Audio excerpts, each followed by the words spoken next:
കൂട്ടുകാർക്ക് നല്ലൊരു രാത്രി ആശംസിച്ചാണ് മാമ്പഴത്തിന്റെ പുതിയ വീഡിയോയിലേക്ക് സ്വാഗതം. ആദ്യമായിട്ട് കാണുന്നവരാണെങ്കിൽ ചാനൽ ഇഷ്ടപ്പെട്ട ഒന്ന് സബ്സ്ക്രൈബ് ചെയ്യാൻ മറക്കരുതേ. അതോടൊപ്പം തന്നെ കണ്ടുകൊണ്ടിരിക്കുന്ന എല്ലാവരുടെ സപ്പോർട്ടിലേക്കും തുടർന്നും പ്രതീക്ഷയുണ്ട്. നമുക്ക് നേരെ ആദർശിന്റെ നയനയുടെ നാളത്തെ ഒരു അടിപൊളി പ്രമോ വിശേഷത്തിലേക്ക് അങ്ങോട്ട് പോയാലോ. നമ്മൾ ഇന്ന് കണ്ടതെന്ന് പറഞ്ഞിട്ടുണ്ടെങ്കിൽ നവ്യയുടെ കള്ളത്തരങ്ങളൊക്കെ പൊളിച്ചെടുക്കാനായിട്ട് അഭിയും ജലജൻ തീരുമാനിച്ചിരിക്കുകയാണ്. അതിന് നവ്യ ഇല്ലാത്ത സമയത്ത് മുറി കയറിയിട്ട് നവ്യയുടെ പ്രഗ്നൻസി റിപ്പോർട്ട്, അപ്പൊ സ്കാനിങ് റിപ്പോർട്ടൊക്കെ ഉണ്ടല്ലോ, അതൊക്കെ സെർച്ച് ചെയ്യുവാണ് ജലജ കയറിയിട്ട്. അങ്ങനെ സെർച്ച് ചെയ്തപ്പോ ജലജയ്ക്ക് ആ റിപ്പോർട്ട് കിട്ടുവാണ്. അപ്പൊ ജലജയ്ക്ക് ആ റിപ്പോർട്ട് കിട്ടി. ജലജ അത് നോക്കിക്കൊണ്ടിരിക്കുന്ന സമയത്ത് നവ്യ അങ്ങോട്ട് കയറി വരുന്നത്. ഈ സമയത്ത് ജലജ അത് പെട്ടെന്ന് അങ്ങോട്ട് തന്നെ വെച്ചിട്ട് തിരിച്ചിറങ്ങി പോവാണ്. നവ്യക്ക് ഭയങ്കര സംശയമായിപ്പോയി. നവ്യ എന്ത് ചെയ്യണം, തിരിച്ചു കയറിയിട്ട് ആ പ്രഗ്നൻസി ആ സ്കാൻ ചെയ്ത റിപ്പോർട്ട് അത് വലിച്ചു കീറിക്കളയാ. ഇനി ഇതിന്റെ പേരിൽ ഈ കുടുംബത്തിലൊരു പ്രശ്നം ഉണ്ടാവണ്ട. താൻ ഇനി പ്രഗ്നന്റ് ആണോ ഇല്ലയോന്ന് ഇവർക്ക് ഇനിയിപ്പോ മഷിയിട്ട് നോക്കിയാൽ പോലും അറിയാൻ പറ്റില്ല.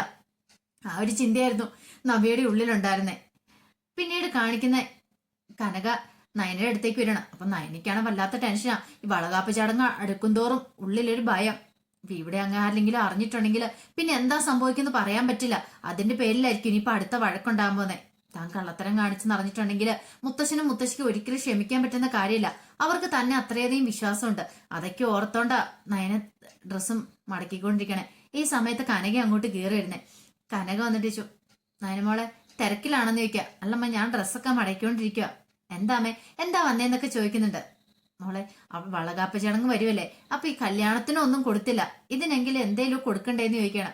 അതിനമ്മ എന്തിനാ ടെൻഷൻ അടിക്കണേ? അത് ആദർശനല്ലേ ഫംഗ്ഷനൊക്കെ നടത്തുന്നേ, അമ്മ ഒന്നും കൊടുക്കണ്ട. അറിയാലോ ഇവിടെ ഉള്ളവർക്ക് നമ്മുടെ കൊടുക്കാനൊന്നും ഇല്ലെന്ന് അറിയാലോ, പിന്നെ അമ്മ എന്തിനാ ഇങ്ങനെ ടെൻഷൻ അടിക്കണെന്ന് ചോദിക്കാം. അതല്ല മോളെ, എന്തെങ്കിലും ഒരു സാധനം കൊടുക്കണ്ടേ? ഞാനിങ്ങനെ സ്വരൂപിച്ച് വെച്ച കുറച്ച് പൈസയും കൊണ്ട് അവൾക്ക് ഒരു ജോഡി കമ്മല് വാങ്ങിയിട്ടുണ്ട്, അത് കൊടുക്കാന്ന് പറയണം.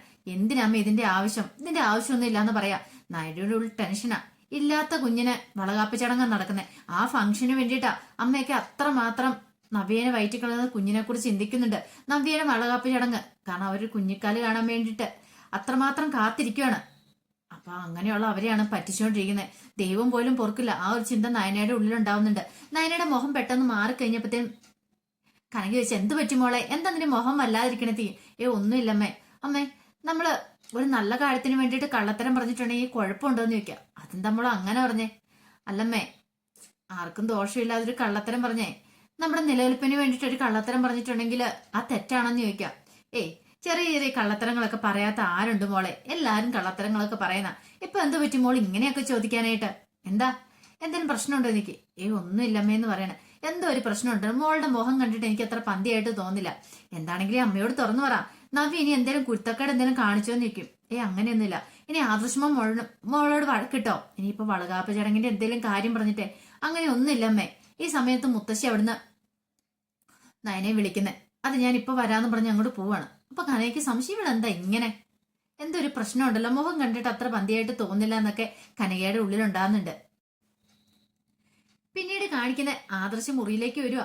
ആദർശ മുറിയിലേക്ക് ഒരു കവറൊക്കെ ആയിട്ട് വരുന്നേ. നോക്കിക്കഴിഞ്ഞപ്പത്തിന് ഭാഗ്യത്തിന് നയനയില്ല. രക്ഷപ്പെട്ടെന്ന് ഓർത്ത് ആദർശം എന്ത് ചെയ്യുക, മുറിയിലേക്ക് വന്നിട്ട് ആ കവറെടുത്ത് അലമാരിക്കകത്തേക്ക് വെക്കുക. ആ കവറിനകത്തുനിന്ന് ആ സാരിയും കൂടെ എടുത്ത് അങ്ങോട്ട് മാറ്റി വെച്ചു. കവറൊക്കെ അങ്ങോട്ട് മാറ്റിക്കളഞ്ഞു. എന്നിട്ട് ഒന്നും അറിയപ്പെട്ടെങ്കിൽ മാറിയിരിക്കുമ്പോൾ നയന വന്നിട്ട് എന്താ അലമാരിയൊക്കെ തുറന്നു നോക്കുന്നുണ്ടേ? ഒന്നും ഇല്ലാന്ന് പറയാണ്. എന്തോ കള്ളത്തരം ഉണ്ടല്ലേ? ഒന്നും ഇല്ലാന്ന് പറയണം. ശരി എന്ന് പറയണം. പിന്നെ പിറ്റേ ദിവസം നേരം വെളുത്തു കഴിഞ്ഞപ്പത്തിന് എല്ലാരും റെഡിയാവാനുള്ള തയ്യാറെടുപ്പ് നടത്തുവാണ്. അങ്ങനെ രാവിലെ തന്നെ ആദർശം കുളിയൊക്കെ കഴിഞ്ഞ് റെഡിയായിട്ട് വന്ന് നിൽക്കുക. ആദർശ ദേവേനെ മേടിച്ചു കൊടുത്ത ഷർട്ടാ ഇട്ടുകൊണ്ട് വന്നേക്കുന്നേ. നയനെ മേടിച്ചു കൊടുത്ത് ഇട്ടേയില്ല. അപ്പൊ നയനെ പ്രത്യേകം പറഞ്ഞിട്ടുണ്ടായിരുന്നു, ഞാൻ വാങ്ങിച്ചു തന്ന ഷർട്ട് ഇടണം, വളകാപ്പ് ചടങ്ങിന് ഇടണമെന്ന് പറഞ്ഞിട്ട് ഒരു ഷർട്ട് ഗിഫ്റ്റ് ആയിട്ട് കൊടുത്തായിരുന്നല്ലോ. അപ്പൊ അതൊക്കെ ഇടുമെന്ന് ഓർത്തോണ്ട് നയനെ പ്രതീക്ഷയോടെ കാത്തിരിക്കുമായിരുന്നു.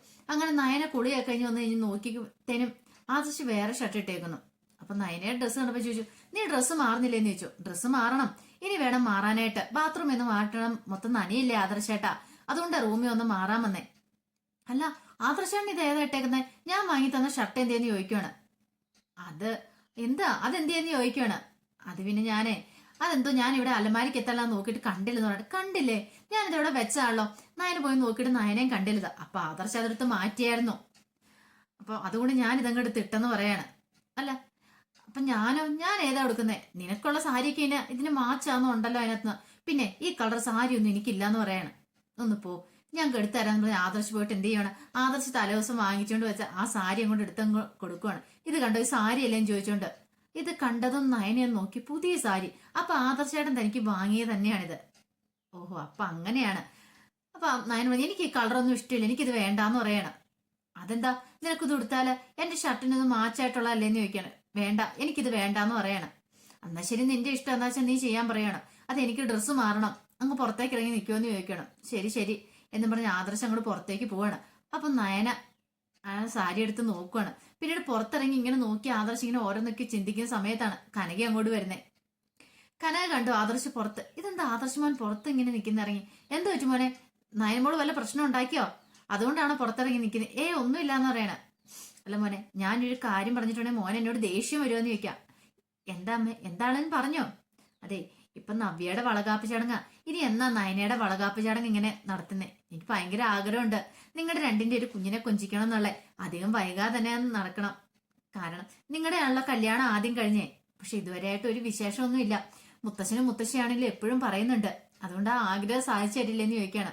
അതമ്മേ, അതെന്താ മോനെ? ഒന്നുമില്ലമ്മേ, ഇനിയിപ്പൊ നയനയോട് ഞാൻ പറഞ്ഞോളാം. അവൾക്ക് ഇപ്പൊ കുഞ്ഞുങ്ങള് വേണ്ടെന്നാ വിചാരിച്ചുകൊണ്ടിരിക്കുന്നത്. ഞാൻ അത് പറഞ്ഞ് ശരിയാക്കിയോളാം എന്ന് പറയാണ്. മോൻ അതേക്കുറിച്ചൊന്നും ടെൻഷൻ അടിക്കണമെന്ന് പറയാ.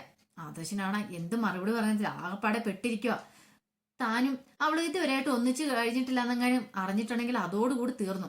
മുത്തശ്ശനും മുത്തശ്ശി അറിഞ്ഞിട്ടുണ്ടെങ്കിൽ പിന്നെ തന്നെ ഇവിടുന്ന് എപ്പോ പുറത്താക്കിയെന്ന് ചോദിച്ചാൽ മതി. അതൊക്കെ ഓർത്തപ്പോ ആദർശന് വല്ലാത്തൊരു ബുദ്ധിമുട്ടാ മനസ്സിലുണ്ടാകുന്നേ. പിന്നീട് കനക അങ്ങോട്ട് പോവുകയും ചെയ്തു. ഈ സമയത്ത് ആദർശം നോക്കിക്കഴിഞ്ഞപ്പോഴത്തേനും ഡ്രസ്സൊക്കെ മാറി നയനെ അങ്ങോട്ട് ഇറങ്ങി വരിക. നോക്കിക്കഴിയുമ്പോ താൻ എടുത്തു കൊടുത്ത അതേ സാരി തന്നെ ഉടുത്തോണ്ടാ വരുന്നത്. അത് കണ്ടപ്പോ ആദർശന് ഭയങ്കര സന്തോഷമായി. പിന്നീട് ജലജയ്ക്കാണ് ആകെപ്പാടെ ഭ്രാന്ത് പിടിച്ചൊരവസ്ഥയെ പോയി. ജലജ നേരെ അബിയുടെ അടുത്തേക്ക് ഇടുവാണ്. എന്നെ അമ്മ, എടാ നീ ഇങ്ങനെ ഇരുന്നിട്ട് കാര്യമുണ്ടോ? അവളുടെ വളകാപ്പ് ചടങ്ങ് കഴിഞ്ഞ് അവളെ അങ്ങ് കൊണ്ടുപോയിട്ടുണ്ട്, പിന്നെ എന്ത് ചെയ്യുന്നു ചോദിക്കുകയാണ്. നമ്മുടെ പ്ലാനുകളെല്ലാം പൊളിയും അമ്മ, എന്ത് ചെയ്യാനിനി? അവൾക്ക് ഇത്രയും മെഡിസിൻ കൊടുത്തിട്ട് അവൾക്ക് ഒരു ഗുണം ഉണ്ടായിട്ടില്ലോ അമ്മേ. ഇനി നമ്മൾ എന്ത് ചെയ്യാനാന്ന് ചോദിക്കണം. ഇവിടെ നോക്കിയിരുന്നോ, ഇനിയിപ്പൊ അവൾ ആധിപത്യം സ്ഥാപിക്കാൻ പോയ വീട്ടില്. ഇനി ഞാൻ പറഞ്ഞില്ല കേട്ടില്ലെന്നും വേണ്ടെന്ന് പറയാണ്ട്. അമ്മയ്ക്ക് ആ ഡോക്ടറെ ഒന്ന് വിളിച്ചു നോക്കാൻ മേലായിരുന്നോ? ശരി ശരി, ഞാൻ ആ ഡോക്ടറോട് ഒന്നുകൂടെ കാര്യങ്ങളൊക്കെ ചോദിക്കട്ടെ വിസ്തമായിട്ടെന്ന് പറഞ്ഞുകൊണ്ട് ജലജ അങ്ങോട്ട് പോകുന്നുണ്ട്. പിന്നീട് എല്ലാരും കൂടെ ഒരുങ്ങി ഹാളിലേക്ക് വരുവാണ്. ഒരുങ്ങി ഹാളിലേക്ക് വന്ന് ഇന്ന് കഴിഞ്ഞപ്പോഴത്തേനും നന്ദുവും ഗോവിന്ദനും കൂടെ കയറി വരുവാണ്. അവരെ കണ്ടു കഴിഞ്ഞപ്പോ ദേവേനും കൂടെ മുഖം തിരിച്ചു പോയത്. നന്ദുവിനും ഗോവിന്ദനും അത് കണ്ട വല്ലാത്തൊരു വിഷമമായിപ്പോയി.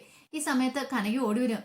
ആഹാ, ഗോവിന്ദനും വന്നല്ലോ, ഇതിന് എത്ര താമസിച്ച? ഇച്ചിരി നേരത്തെ ഇങ്ങോട്ട് വരാൻ വരാനും ചോദിക്കണം. അത് കേട്ട് കഴിഞ്ഞപ്പോ, അതെങ്ങനെയാ നിന്റെ മോളൊന്ന് റെഡി ആയിട്ട് വരണ്ടേ, അത് താമസിച്ചെന്ന് പറയണേ. അങ്ങനെ പറഞ്ഞുകൊണ്ടിരിക്കുന്ന സമയത്താണ് ആദർശം നയനെ അങ്ങോട്ട് ഇറങ്ങി വരുന്നത്. അപ്പൊ അച്ഛനെ കണ്ടത് ഓടി വന്ന് അച്ഛാ നന്ദു എന്നൊക്കെ പറഞ്ഞിട്ട് വിശേഷങ്ങളൊക്കെ പറയുന്നുണ്ട്, വിശേഷങ്ങളൊക്കെ ചോദിക്കുന്നുണ്ട്.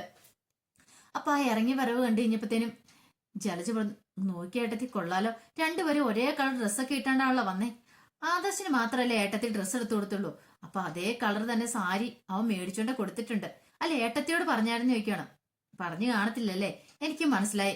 കണ്ടോ എന്തൊരു സ്നേഹമാന്ന് നോക്കിക്കേ, ഏട്ടത്തിയോട് പോലും പറയാതെ അല്ലേ അവൻ എല്ലാ കാര്യങ്ങളും ഇപ്പൊ അവക്ക് വേണ്ടി ചെയ്യുന്നേ. ഇങ്ങനെ പോയിട്ടുണ്ടെങ്കിൽ ഏട്ടത്തിയുടെ ചീട്ട് കീറുന്നുള്ള കാര്യം ഉറപ്പാന്ന് പറയാണ്.